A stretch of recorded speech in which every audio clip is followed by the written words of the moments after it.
All right, Drew, thank you for bringing this to our attention. We relied heavily on your reporting. Explain the dissonance here. I mean, they have videos that they've been shooting here in the United States. Why go to stuff that's misleading? Yeah, that was the odd part for us. We know that media and social media have been so critical to this administration in making the case that these deportations are necessary, that Americans love this campaign, even that Democrat-led cities are falling apart and requiring this aggressive action.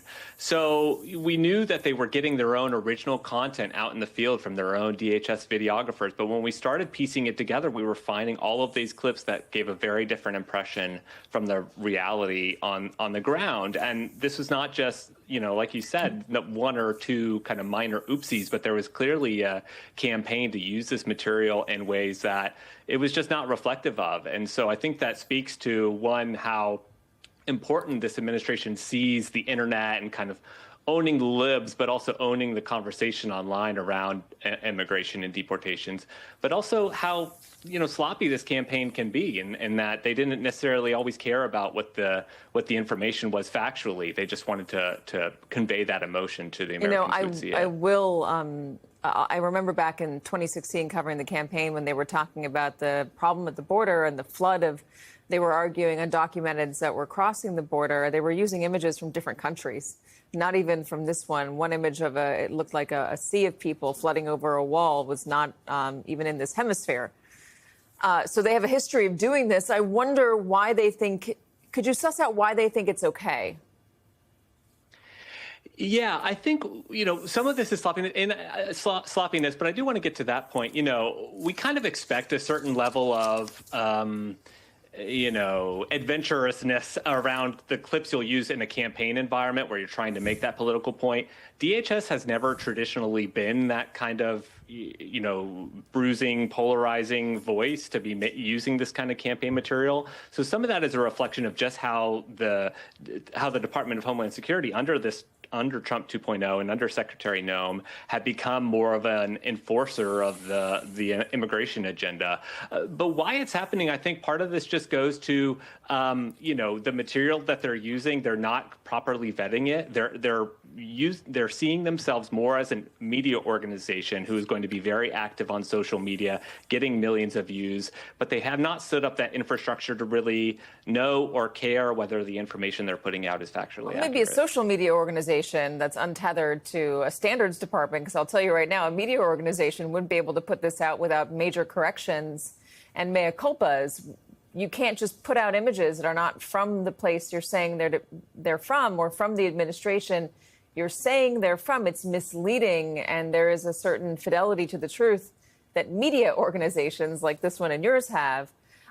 That fidelity to the truth, it used to be, listen, the government is not infallible, Marcia. I think we all know that. But there used to be an idea that you could generally trust what the government was arguing. I mean, generally. Are you surprised by what you're seeing?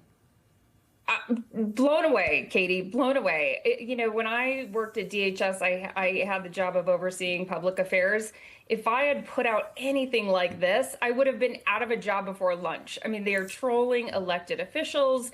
They're generating memes. They're using people's music to put out this content on social media that's just, it seems more like propaganda. And look, at the end of the day, it's illegal. You cannot put out false information, one, but you also can't put out campaign type style information or use official government resources to campaign. It's called the Hatch Act, and it used to be used. It seems like they're just ignoring it. They're breaking all of the norms, but they're breaking the law. What they're putting out isn't communication, which is the job of DHS Public Affairs to provide that trusted information to not only the public, but to other government officials, law enforcement, et cetera. The Public Affairs Department is tasked with communicating with the public in times of emergencies, disasters, hurricanes, et cetera. So when that starts to erode trust in the government, you've lost it. Yeah, I don't want to be Pollyanna-ish because obviously people have had issues with trusting the government for a long time now. It's not new. I mean, you can take it back to the Iraq War and the anger over the justifications for getting into that war turning out to not be true, turning out to be lies. So there's not, I mean, the trust in the government has been faltering now for some years. Explain to me how you make the leap from putting out these misleading videos about deportations and detainments and shutting down the border to lacking trust or losing trust in a time of a national emergency for a natural disaster. Yeah, well, you know, the job is to put out facts, not fiction. It's not to put out, you know, this isn't DHS Hollywood Studios where you dress up like a law enforcement official and act it out. This is serious business that the department conducts. And its job is to put out the facts so that the public can trust it, right? This includes FEMA in times of disaster. We used to have like, you know, a rumor mill page where you put out the correct information after a disaster and things like that. What they're putting out now looks more like influencer material. It's, you know, meme generators making fun of people, making fun of their enemies. It takes away from the seriousness of the job.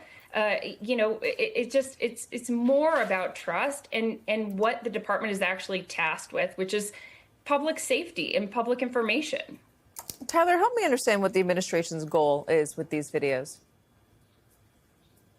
Yeah, look, this is part of the Trump campaign's trying to, or the Trump administration trying to live up to the president's campaign promise of mass deportations. And it's about building a narrative. We know that the president cares deeply about the message he is sending to the American people, particularly to his base, and that's often achieved through social media. And he wants the shock and awe and the fear campaign, and these videos are part of that. It should come as no surprise that this administration is not concerned about the details of where these videos are filmed. Trump is not someone that cares about that. He cares about the overarching message, the narrative, and the results. And they want to instill fear in undocumented immigrants. They want to instill fear in people that are considering coming across into the country. This is central to Donald Trump's political identity. Katie, as you know better than most from covering his campaign in 2015 and 2016, this has been at the heart of his movement for a decade. And he is continuing to follow through on that. And my colleague and I just reported about changes at ICE that are coming at the request of people in the White House because they are not satisfied with the pace and scale of the deportation effort to this time. Yeah, and I think it's clear they're using these videos to justify their policies, their tactics, and future action. And Lisa, we've been seeing that with what has been happening in our in various cities across this nation, including in Chicago. There's now talk of a National Guard deployment, a quick and ready response team of a number of troops for every state in this nation to respond to riots and unrest. Do these videos help them enact these policies in a court of law where they might be challenged? Well, I think, first of all, there are people on the ground who have sort of seen something and said something and done something, right? Picking up their cell phones to record videos that have been used to combat what the administration has said has gone on the ground because they know the truth. And so they can, where appropriate, show a court of law that the administration's description of lawlessness on the ground is belied, for example, by kids trick-or-treating near a school in Chicago, for example. But where we're talking about the National Guard Quick Response Force that the president has given Secretary Hegseth an authorization to start to put together, I think these videos are particularly dangerous because they create the impression that dangers are happening in places that they are not and are used for sort of a justification, if not a total inoculation against the idea that there's something other than normal about this happening. We have seen states have quick response forces in the past for natural disasters, but not on sort of permanent reserve to deal with the implication of riots or civil unrest, the way the administration appears to be trying to seed that idea now through the creation of these quick response forces.